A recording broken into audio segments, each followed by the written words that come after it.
Hello દોસ્તો, હું મગન Bhanderi. Universal barter સિસ્ટમમાં આજે આપણે કહાનીથી વાતની શરૂઆત કરીએ છીએ. મને બહુ ગમે છે બેતાલ પચીસી. બેતાલ પચીસીની દરેક કહાની એક્સ્ટ્રા ઓર્ડિનરી છે. આપણું ભારતના જે ઋષિમુનિઓ અને જે શાસ્ત્ર છે, આવું દુનિયાને કોઈની તાકાત નથી કે આવું કોઈ બનાવી શકે. બેતાલ પચીસી તમે જેટલી વાર વાંચો ને એટલી વાર તમને મજા આવે. નાનું બાળક વાંચે તો એને મનોરંજન થાય, કોઈ પંડિત વાંચે બરાબર તો એને એનો જ્ઞાનનો વધારો થાય, અને કોઈ ખોજી વાંચે તો એને મંજિલ મળી જાય. દરેક વ્યક્તિને દરેકને અનુરૂપ ઢાળમાં બેસી જતી કહાની એટલે બેતાળ પચીસી. એમાંની પહેલી કહાની હું તમને કહું. વિક્રમ રાજા દરબાર ભરીને બેઠા હતા. સવારમાં એક ફકીર આવ્યા જંગલમાંથી, અને બધા લોકો સવારમાં રૂટીન નિયમ મુજબ એને રાજાને ભેટ આપતા હતા. એમાં આ ફકીરે પણ આવીને રાજાને એક જંગલી દેખાતું ફળ ભેટમાં આપ્યું. એટલે વિક્રમ રાજાએ એને થોડી સ્માઇલ આપી ફકીરને. ફળ લઈ લીધું. બાજુમાં વજીર બેઠો હતો. જે કંઈ બધી વસ્તુ લેતા એ વજીરને આપતા જતા હતા રાજા. એ પણ એને આપી દીધું. ફકીર ચાલ્યો ગયો. વજીરે પણ જોયું કે આ જંગલી ફળ છે, નકામું છે, કંઈ કામનું નથી. એણે જે એના ઘરની અંદર એક અવાવરું ઓરડો હતો એમાં ફેંકી દીધું. આ ક્રમ રોજનો ચાલવા માંડ્યો. 10 વર્ષ ચાલ્યો. કલ્પના કરજો, 10 વર્ષ સુધી રોજ ફકીર સવારમાં આવે, ફળ આપે, રાજા ફળ વજીરને આપી દે, વજીર એના કોઠારિયામાં નાખી દે. 10 વર્ષ સુધી એક પણ દિવસ પાડ્યા વગર કન્ટિન્યુ. કોઈ ફકીર કાંઈ બોલે નહીં, રાજા કાંઈ પૂછે નહીં, રોજનું ટેવ. અને ફકીરમાં વાતે શું હતી, રાજાને એમ થયું કે આ ફકીર હારે વાત કરવા જેવું કંઈ છે જ નહીં.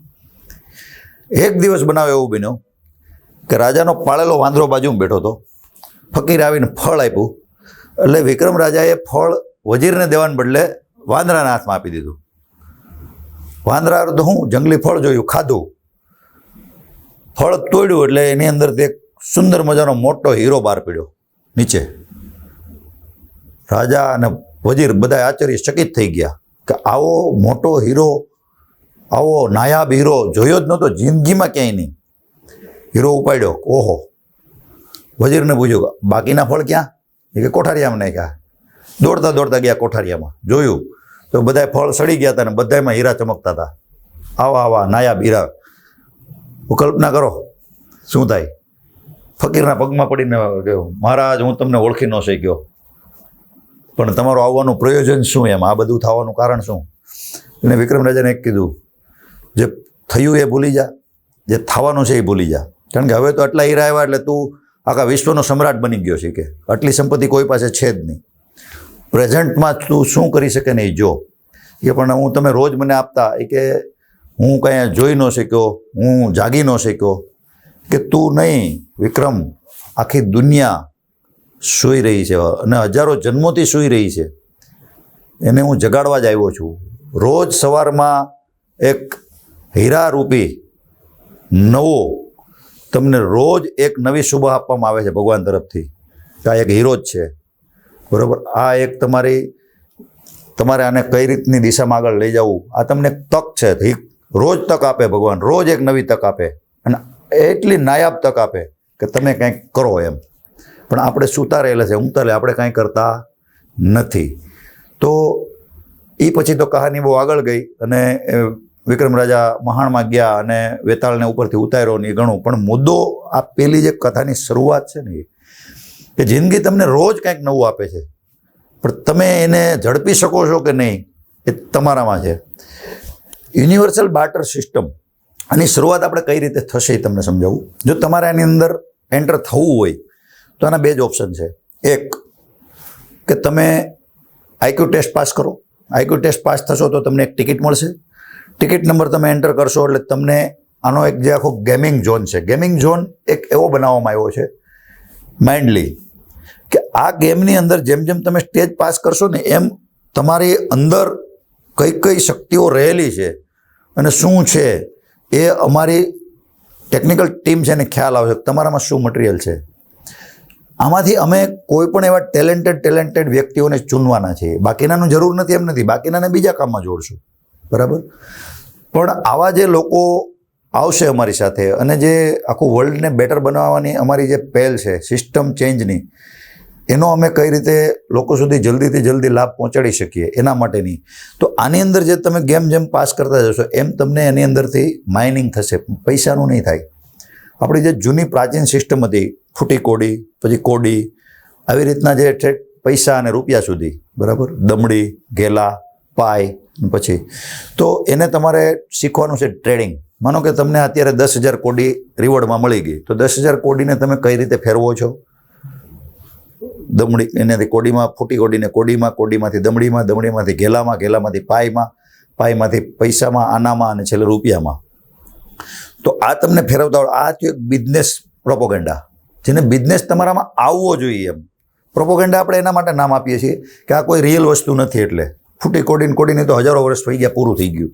પણ આનાથી જ તમને શીખવા મળશે ધંધો શું કહેવાય, બરાબર. હવે જો તમારી પાસે કાંઈ નથી ને તો તમે શું કરી શકવાના નથી. તમે જો હાથ ધરીને બેસશો ને તો કાંઈ નહીં થાય. કાંઈક તો શરૂઆત કરવી પડશે. હું તમને એક કહાની કહું.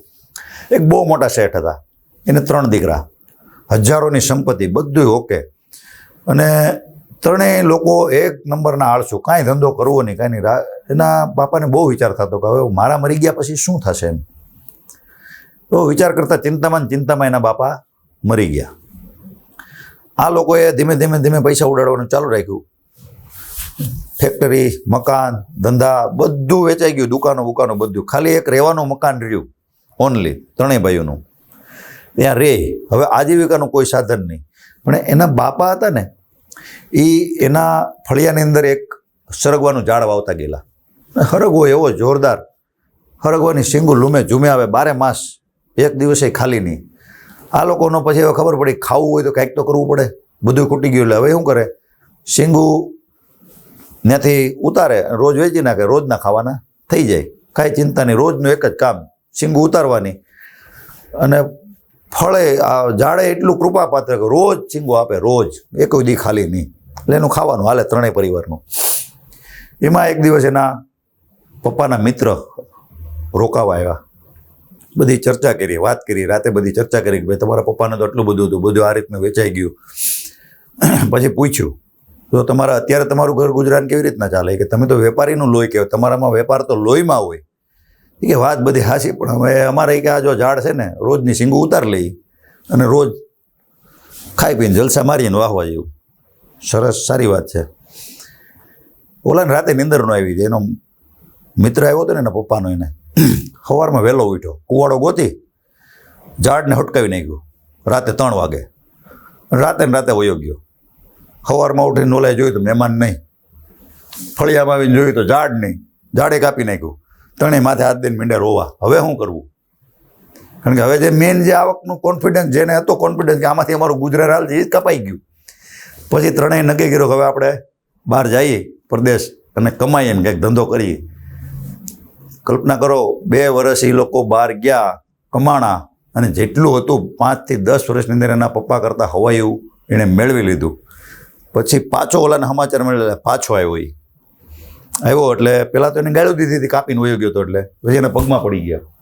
કે કેમ પગમાં પડી ગયા? કે જો તે દિવસે રાત્રે તમે મારું ઝાડ કાપ્યું ન હોત ને, તો આ 20-15 વર્ષ કે 10 વર્ષ પછી હજી અમે અહીં શીંગું જ વેચતા હોત અને અહીંયા જ ખાતા હોત. અમે બહાર ગયા, અમે થોડુંક સાહસવૃત્તિ દાખવી તો અમે ફરી પાછું અચીવ કરી શક્યા. એમ તમારી જિંદગીમાં તમે જે કાંઈ હોય અત્યારે, જો તમારે 15 વર્ષ પછી એનું એ જ રહેવું હોય તો નો ડાઉટ એ જ કર્યા કરો. તમારા છોકરાને પણ એ જ કરાવો. પણ જો તમારે કાંઈક હટકે કરવું છે તો તમારે સાહસ કરવું જ પડશે. એના વગર કોઈ ઓપ્શન નથી. કારણ કે તમે એક કલ્પના કરો, જો સિસ્ટમ કોઈ દિવસ તમને સપોર્ટ નહીં કરે, જે કાંઈ કરવું હોય તમારે પોતે જ કરવાનું રહેશે. સિસ્ટમ સપોર્ટ નહીં કરે એનું પાછળનું રીઝન એવું છે કે સિસ્ટમ બનાવેલી જ એટલા માટે છે કે તમે આજીવન ગુલામ જ રહ્યો એમ, બરાબર. તમારે નવું કંઈક કરવાનું થતું નથી, એના માટે સિસ્ટમ છે. જો તમે સિસ્ટમને બ્રેક કરીને કંઈક કરશો ને તો જ તમે નામ બનાવી શકશો ને તો જ કરી શકશો. જે લોકોના નામ થયા છે એ લોકોએ કંઈક નવું વિચાર્યું છે. ચીલાચાલું કંઈ નથી કે ભાઈ આ આપણે ભણ્યા 12મા સુધી. હવે તમે એક કલ્પના કરો કે 80% લોકો નોકરી જ કરે છે, 20% લોકો ધંધામાં અને પ્રોફેશનલ બિઝનેસની અંદર જાય છે, બરાબર. આ દરેક લોકોને 1 થી 10 સુધી 10 વર્ષ સુધી કન્ટિન્યુ એ જ ભણવાનું છે, બધાને આવતું હોય. 10 પછી નક્કી થાય કે હવે 12મા સુધી, 12મા પછી નક્કી થાય કે ભાઈ હવે આને શું કરવું. હવે તમે કલ્પના કરો, જે વ્યક્તિએ નક્કી કરીને 12 સુધી પહોંચ્યા, 12 સાયન્સની એક્ઝામ આપી દીધી એક્ઝામ્પલ તરીકે, સારા ટકા આવે, નક્કી જ છે કે મારે ડૉક્ટર થવું છે. પછી નીટની એક્ઝામ આપી એણે. હવે નીટની એક્ઝામના ઇન બિટવીન સમયગાળાની દરમિયાન એને તાવ આવી ગયો, ફીવર થઈ ગયો, બેડ રેસ્ટ થઈ ગયો અને નીટમાં એ ટોપ ન કરી શક્યો. નીટમાં એને ટકા ઓછા આવ્યા. 12 સાયન્સમાં ઓકે જ આવ્યા હતા ટકા, નીટમાં ઓછા આવ્યા. એટલે એનું શું થશે? ડૉક્ટરીમાં મળશે નહીં. ડૉક્ટરીમાં નહીં મળે એટલે શું થશે? નાસીપાસ થઈ જાય. શું કામ? કે એની 12 વર્ષની મહેનત, કમસે કમ છેલ્લા 3-4 વર્ષની મહેનત, કે જેણે ડૉક્ટર બનાવવા માટે જે એફર્ટ લગાડ્યો હતો એ નહીં આવે. એને એમ કહેવામાં આવે કે હવે તારે ડૉક્ટર નથી બનવાનું, તારે એન્જિનિયર અથવા બીજી લાઈન. એ માણસની દશા શું થાય વિચારો. એ બાળકની એક નાનક એવા તાવ તો એને પોતે જ નથી લાવ્યો, બેસ્ટ જ હતો એ ભણવામાં, પણ તાવના હિસાબે એ મહેનત નહીં કરી શક્યો. તો એનો મતલબ એની જે 12 વર્ષની મહેનત આપણે 0 કરી દેવાની. તો તમારે જે ગુણાકાર ભાગાકાર જીવન જરૂરી છે 1 થી 5 ધોરણમાં બધાને આવડી જ જાય છે. તો તમે 5મા પછી એને આપી દો ને સીધું કે તમે શું બનવાના છો તમારી લાઈફની અંદર. સિસ્ટમ ચેન્જ એટલે આ મૌલિક વિચાર હું તમને કહું છું કે તમે એને 5 આપી દો ને 5મા પછી ભાઈ તારે ડૉક્ટર જ બનવાનું છે. તો તમે આ નીટ ને આ ને તેને નાખીને છેલ્લી ઘડીએ બચારાનો નાસીપાસ કરી દો છો અને એની પાસે કોઈ ઓપ્શન નથી રહેતો. અને પછી તમે નદીએ ત્યાં પોલીસવાળા મૂકો કે ભાઈ આ કોઈ આત્મહત્યા ન કરી જાય. તો તમારી સિસ્ટમ જ ચેન્જ કરો ને એટલે કોઈ આત્મહત્યા કરે જ નહીં એમ. આપણું કહેવાનો ભાવાર્થ એ છે. તો એને માનો કે તાવ આવી ગયો, નો ડાઉટ, કોઈ વાંધો નહીં. એ જ ફિલ્ડની એને પરીક્ષા આપો ને 3-4, બરાબર. તો આવી એને 3-4 પરીક્ષા મળશે, બરાબર, કે ભાઈ એ જ ફિલ્ડની અંદર એને આગળ જવું છે, બરાબર. તો જે વ્યક્તિને એન્ડ ટાઈમે તાવ અથવા બીમારીને લીધે આ તકલીફનો સામનો કરવો પડે છે, એ નહીં કરવો પડે. કારણ કે એને 5મા ધોરણ પછી નક્કી થઈ ગયું છે કે મારે એન્જિનિયર જ થવાનું છે, બરાબર. હવે એની છેલ્લી ઘડીની પરીક્ષામાં કદાચ એને પ્લસ માઇનસ થયું તો 1, 2, 3 આવી 3 એક્ઝામ અપાવરાવો ને. જેમ સીએની એક્ઝામ છે, એમાં પહેલીમાં પાસ ન થયું તો બીજીમાં થયું ત્રીજી, 5મી ટ્રાય પણ સીએ થઈને બહાર આવે છે. તો આવું દરેકની અંદર વિચાર કરવો જોઈએ સિસ્ટમ ચેન્જ કરવા માટે. હું એમ નથી કહેતો કે આ કરી નાખો તો મારો આઈડિયા સાચો જ છે, એમ નથી કહેતો. આમાં કાંઈક ચેન્જ કરો એમ. તમારી પાસે કંઈક આનાથી સારું છે તો એ આપો, પણ આવું વિચારો એમ, જેથી કરીને દરેક લોકો પોતાની જિંદગી બનાવવા માટે ઓપ્શન ન સોચવા પડે. નક્કી જોવું છે કે મારે આ જ કરવું છે એમ. જય હિન્દ, જય ભારત.